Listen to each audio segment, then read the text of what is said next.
آپ صلی اللہ علیہ وسلم کی معراج عام الحزن کے بعد ہوئی، یعنی ہجرت سے پہلے ہوئی۔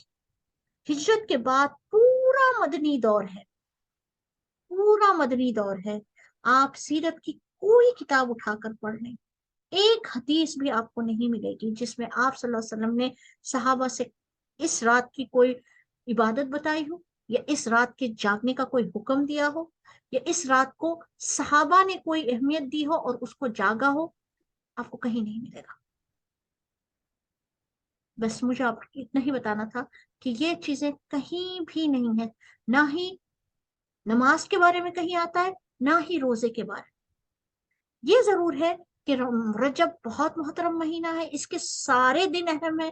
آپ چاہیں تو ساری راتیں اٹھ کے جا کے عبادت کریں، چاہیں تو سارے دن روزے رکھیں، لیکن جو مخصوص بنا لیا گیا ایک رات کو جاگ کر، ساری رات جاگ کر عبادت کریں اور پھر سارا سال ہم جو ہے نمازوں سے غافل رہیں، کیا یہ بات صحیح ہو سکتی ہے؟ ایک رات کی عبادت کر کے سوچے کہ ہم سارے گناہ معاف کروا لیا اور سارا سال پھر ہم اپنی بدماشیاں کرتے رہے۔ ہاں، دوسری راتوں کے بارے میں تو بتایا گیا، جیسا ليلۃ القدر کے بارے میں آپ صلی اللہ علیہ وسلم نے ساتھ بتایا، وہ تو حدیثوں میں، پوری حدیثوں میں، یعنی قرآن کے ثبوت کے ساتھ موجود، لیکن معراج کے بارے میں کہیں بھی ذکر موجود نہیں ہے۔ بس مجھے آپ کو اتنا ہی بتانا تھا۔ وآخر دعوانا ان الحمد للہ رب العالمین۔ سبحانک اللہم بحمدک، نشہد ان لا الہ الا انت، نستغفرک ونتوب الیک۔ جزاک اللہ خیر۔ آپ لوگوں کے کوئی سوال ہو، کوئی بات کرنی ہو تو اب آپ لوگ کر سکتے ہیں، اور میں ریکارڈنگ ایک سیکنڈ روک دوں، ذرا ہولڈ ڈاؤن کریں۔